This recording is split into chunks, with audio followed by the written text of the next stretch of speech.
Hey guys, what's up? Tom Fountainhead here once again, back with another guitar lesson in my 30 days of guitar lessons on this channel. So,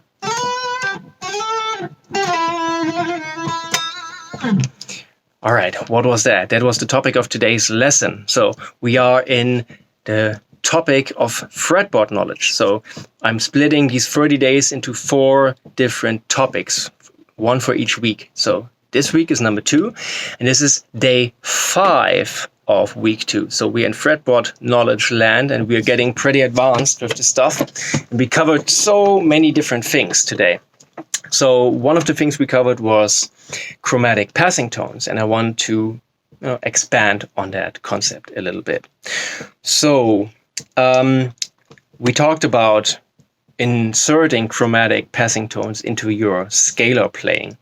And another thing that I catch myself doing all the time on fretless guitar and fretted guitar is playing melodies. Like this one, really simple ones. It's just B, A, E. And then I will be embellishing these, like you heard me play at the beginning of this video, with chromatic passing tones. But I also have a sense of where I am in the scale. It's not just, like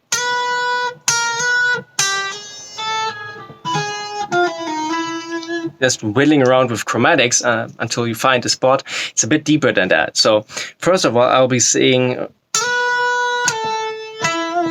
which scale this melody belongs to. So I'd say it's either A minor or most likely E minor, right? So that always is enough to just give me the leeway that I need to find scale shapes around my target notes. For example, if I want to embellish it from below, so play up to the first note, I'll be using this scale shape in E minor.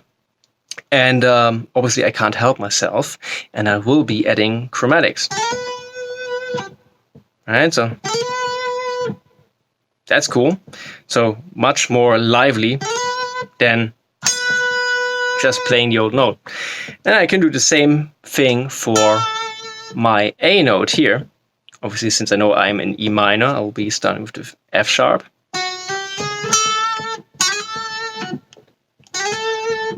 So now we have, and I'm doing this in a way where the chromatics are flying by so fast and they have such a lightness of touch, hopefully, that you barely notice them. But you would notice them if they were not there, because it just sounds lifeless compared to that. It has more character, it has sort of a quality to it where it's just not totally sure of where it's going to go, but then here we are, right? That's the best I can explain it. And I like that ambiguity.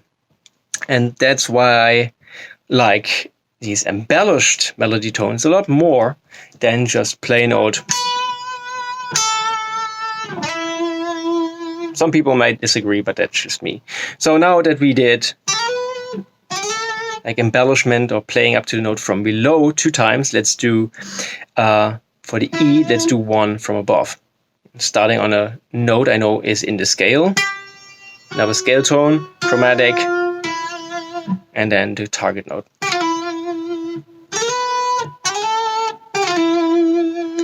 And then at this point I can just go crazy, and so because we are already establishing E as the target note, and it's pretty obvious that this is where we land, we can embellish it a little bit more.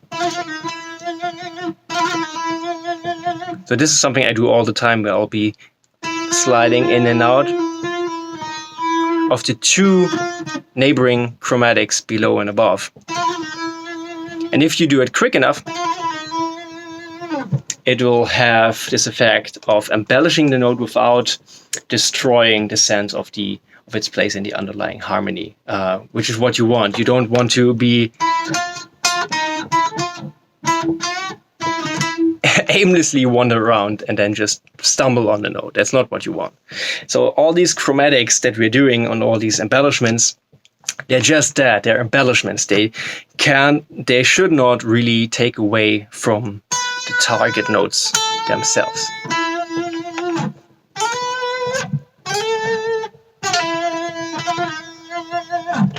Right? And so I think this is a very useful concept to insert life and personality into melody lines. And again, you have to know, and this is where the fretboard knowledge comes in, you have to know where you are. You have to know in which key and in which scale you are in order to do this correctly and in order to not appear like you're just aimlessly wander around, right?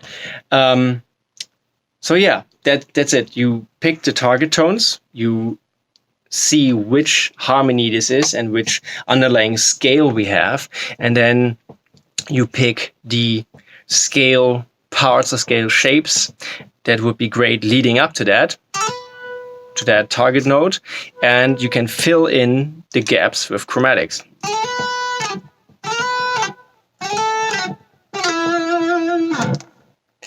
And maybe a little bit of embellishment, if you will. So that's it for today. Short and sweet. Tomorrow I'll have a little bit of an ass kicker of a lick for you.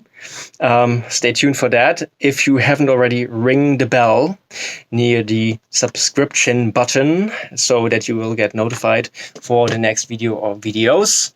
Otherwise, it's so easy to get lost in the millions of YouTube videos being released every day. Please do like and subscribe. Comment your questions or suggestions for future topics below. Do follow me on social media, specifically Facebook and Instagram, where I will be posting the tabs for this lesson as always.